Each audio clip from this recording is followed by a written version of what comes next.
If there were a handful of things, one thing, two things, three things that a young person could do to guarantee their financial success, what would those things be? That's what I want to talk about today. Foundationally and fundamentally, there are no guarantees in life, but there are probablys. And there are probablys with personal finance. So if you do these things, are you guaranteed to become successful? No, of course not. But you'll probably become financially successful. And I think that that is certainly enough. This month, August of 2026, I am celebrating, or it marks my 25th year as a financial advisor. Not that I'm 25 years old and am a financial advisor, that I have been a financial advisor for 25 years. But that's a story for another day. It's kind of hard for me to get my brain around, but that's just how time works. So, what are three things that if you were to do them would probably lead to financial success over the long term? That's what I want to talk about. So it's in some ways advice to my younger self. It's my advice to you if in fact you are a young person, or if you love and have young people in your life, here are three things that you can teach them that will position them for long-term financial success. Fun, sexy. Let's go. Let's get into it. Now, to make these extra sticky and kind of easy to get our brain around. Not that it's rocket science, because most things that are of greatest value are pretty common sense and pretty simple. But to make it a little stickier, I think about them in the context of Olympic medals, because we all know what those are. We've got gold, silver, and bronze. So gold is number one, silver is number two, and of course, bronze would be number three. However you'd like to do number three. So, the gold medal of personal finance. Rule number one is pay yourself first. No doubt you've heard that, but do you know what it really means? Well, it means that you are putting your needs, your family's needs, your young person, so your needs exactly where they should be, which is before everybody else's. So before you pay your car payment or you pay your apartment or whatever, your rent, make sure that you have some kind of an account that you're making an automatic contribution to on a monthly basis. So if you've got a job, which I hope that you do, if there's a 401k at work, make your contribution in there the first of every month. If you are not yet working at a company that has a 401k, but you have a job, set up an IRA, an individual retirement account. A Roth IRA is perfect, and automate contributions into that account on the first of the month. If you are just getting started with saving, you can automate a transfer from your checking account into your savings account or your money market account to happen on the first of the month. So the money just goes in there. If you don't do that, if you find yourself paying everybody else first and then waiting around to the end of the month to save money for you, well, you will discover that there will be nothing left over. And all too often, you will find that there's more month and not enough money, more month than money. Not a happy place to be. And certainly over the course of my adult life, I found myself there quite a bit. Um, Less so these days, but it happens. It happens. But the whole thing here is if you get in the habit of doing that thing right there, if you could put 20% of everything that you earn into an account that is for your future benefit, does that guarantee your success? Well, no, but gosh, it's probably going to make you successful. So if you're 15 years old, you got kids who are 15 that are working, that have money coming in, setting up that IRA, making contributions to it. You're 22 years old, you just graduated college, you got your first job. If you can get to the point where you're putting 20% of your money away, oof, you're really setting yourself up for success. So that's such a big one. The Richest Man in Babylon was a book, classic personal finance book. He said that 10% or 10 cents of every dollar you earn is yours to keep. If you can get to 20, that's freaking awesome. It's really where you want to be. So, gold medal, rule number one, pay yourself first. Silver medal, number two, stay out of credit card debt. Stay out of credit card debt. If you're in credit card debt, do everything that you can to get out of it. Credit card debt is just one of the most nefarious, sinister things in our society. All kinds of consumer debt. And these days, we have so many different ways to buy crap that we don't really need right now. Got buy now, pay later, and blah, blah, blah, blah, blah, and probably all kinds of different things that I'm not even aware of, but so many different ways to do it. And you show up to college on the first day of your freshman year, you've got some kind of a welcome kit or box, and lo and behold, there's credit card offers in there. Thanks. Thanks a lot. It's like a drug dealer sitting there with a little sample for you. Gets you hooked right away. Let's get you into this system of minimum monthly payments and all this other crap. And by the way, interest rates, the annual percentage rates on these things are extraordinary. And I've certainly had to, dig out from underneath mountains of credit card debt, and it just sucks. Beyond actual infidelity, financial struggles are one of the leading causes of why relationships and marriages fail. Just don't put yourself there. Avoid credit card debt. If you can avoid credit card debt, man, you're really setting yourself up and positioning yourself for success. So just don't get into it. If you're in it, do everything that you can to get out of it. Make a plan. So many great resources out there for paying off credit card debt, all that stuff. But that's the silver medal, stay out of credit card debt. Rule number three, the bronze medal, diversify. Take a diversified approach to your investing. Now, this is maybe one of the most boring ones, but it's probably one of the hardest because when I was a young person, and I still am the same way today, I want to get rich. And how do you do that? Well, you speculate. You put big bets on risky things. So you buy individual stocks. You put all your money into crypto. That's how it goes. And certainly, you find yourself holding a lottery ticket where it could go up, 1,000%, but it can also go to zero. And I've had both of those experiences.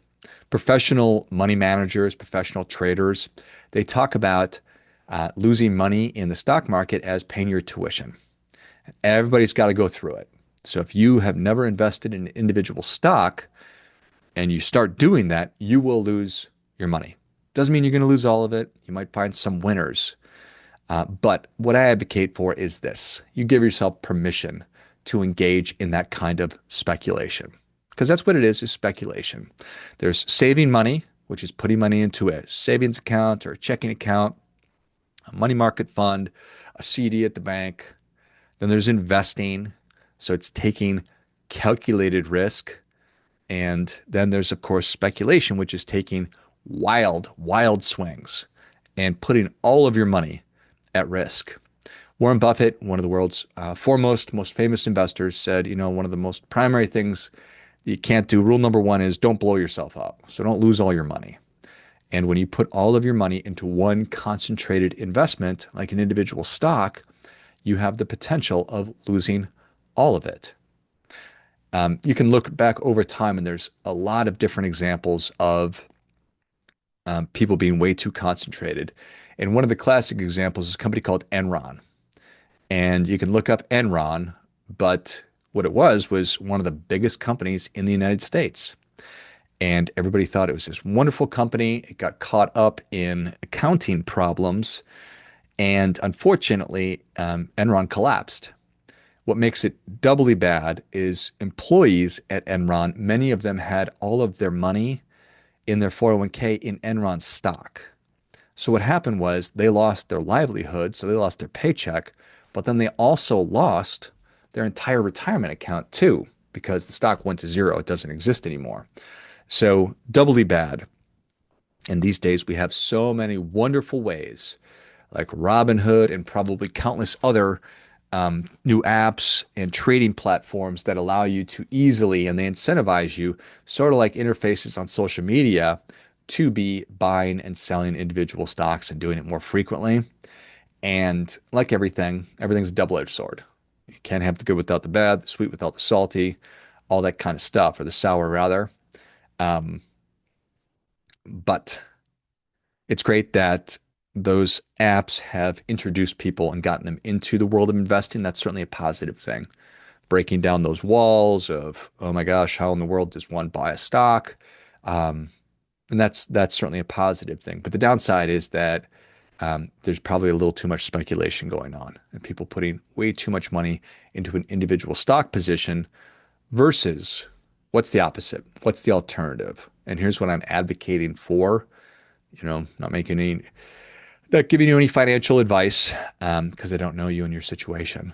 But what I advocate for is taking a very well diversified, low cost, passive approach and give you some examples of that. I think that one of the most commonly known, most easily understood investment out there is the S&P 500. So the S&P 500 tracks the 500 biggest companies in the stock market. And you can buy shares of that through a mutual fund or another financial instrument called an ETF, an exchange traded fund, which are very, very, very similar. So when you buy a share of an S&P 500 mutual fund or exchange traded fund, you own a small piece of the 500 biggest companies in the stock market. So it's pretty cool. And if you look at the historical returns of the S&P 500, you'd be doing really well. If I had, for example, started buying the shares of the S&P when I was, 22 years old, when I started in the business 25 years ago, the rates of return would be astronomical. And whatever money I had put in, and I certainly have invested in this method that I'm talking about, but today it's just ubiquitous. It's very easy to go and buy the S&P 500 or these diversified, well-diversified investments. Companies like Vanguard really pioneered this approach of passive low-cost investment. And the low-cost thing, that's another great value here. The S&P 500 index, the ETFs, the mutual funds, they're essentially free. Now, the cost of a share is not free, but once you own it, the expense ratio, for some is zero. For others, it's very, very, very, very, very, very low. It's pennies. So I think it's a wonderful, wonderful, wonderful place to have money. And I have a substantial, meaningful amount of money that's invested in the S&P 500, exactly as I've been talking about. So that is what I think is a very prudent way to go about things. So I talk about giving myself permission, and I talk to my clients and anybody else who will listen about giving yourself permission. So writing yourself that permission slip. And the idea here is for all of your important financial goals and objectives, let's use a couple of examples. Let's say that you want to buy a house within the next 5 years. Let's say that you want to save for a child's education within the next 20 years. And that eventually you want to be able to step away from full-time employment and retire or just have financial security, financial flexibility, freedom, whatever term you're interested in. For each one of those priorities, understand how much money that you must be saving each month in order to achieve that number. Figure out what the rate of return is that you need to get in order to accumulate the amount that you need. So for retirement, let's assume that you're 22 years old, you want to retire at 65, and if you were to put $500 a month into an IRA or your 401k at work at an 8% rate of return, you'd have well over $1 million. Probably a lot more than that at age 65. And I want you to use a low-cost, passive investment like the S&P 500 or a target date fund, something along those lines. Okay, so for each one of those, for college savings, same thing. Okay, I just had a child, got 18 years to be saving. If I were to put it into one of these passive low-cost investments over the next 18 years, if I put 250 bucks in, how much money would I have? Great. So for all of those, you don't need to have them fully funded. So I'm not saying if you want to have $1 million for retirement, you don't need $1 million. You're just making the contributions on a monthly basis that will eventually, through compound interest and all that good stuff, result in the desired amount down the road. Okay. Now, what you've done is you've given yourself permission. Now I want you to feel very confident and comfortable placing more concentrated bets on things. Go buy shares of NVIDIA. Go buy shares of Apple. Go buy shares of Starbucks. Go buy crypto. Go buy Bitcoin. Go buy whatever. Because you've already done the really important work of taking a diversified approach to the biggest financial priorities that you have. So in summary, hopefully that's pretty easy to remember. The gold medal, pay yourself first. The silver medal, stay out of debt. Bronze medal, Take a diversified approach. That's something that anybody can understand. Now, assume that you're 15 years old, or I'm talking to my to my three kids. If I could get them to embrace those three things, to be saving at least 10% of everything that that they're going to earn immediately. As soon as they start earning money, they put 10% away. 20% is even better, obviously. It's twice as much for you math folks out there. If you could get them to never get into credit card debt, if I could get them to take that diversified approach, are they guaranteed to be financially successful? No, but they're probably going to be financially successful. So I think that that is solid. And here's a bonus tip. The bonus tip is recognizing and embracing that you're worthy of the financial success that you're wanting. You are deserving of the financial success that you are wanting. So if you want to get filthy rich, I'm here for it. Let's go.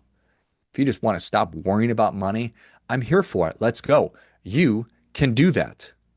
You can become financially successful, whatever version of financial success you desire. You're worthy of it. You're deserving of it. Here's the kicker. You're not entitled to it. None of us are entitled to it. So we got to do the work. But hopefully what I laid out is pretty straightforward. One more time. Enroll in your company's 401k. Open an IRA and automate contributions into it the first of every month. If you're in credit card debt, make a plan for getting out. If you're not in credit card debt, don't get in. And take a very diversified approach to all of your financial goals and objectives. When you do that, you've given yourself permission to be more aggressive. So I work with part of my work at this point in time is I do a lot of training and coaching for other financial advisors. And I've got a whole program called The Meaningful Advisor. And we train on understanding what our clients' biggest objectives, biggest priorities, what matters most to them, and then aligning their planning, their spending, their financial behaviors to those things that matter the most, and coach them on educating and just helping people figure out, I'm here, I want to go there. How do I make that happen and close that gap? If you want some support on your financial journey, I'd be happy to connect you with one of our meaningful advisors. And you can do that by clicking on the link in the notes of the show, or you can find me on LinkedIn. That's a good way to connect with me, or just shoot me a message, and I'm happy to make that connection. Finally, there's never going to be anybody more interested in your financial success than you are. So act accordingly.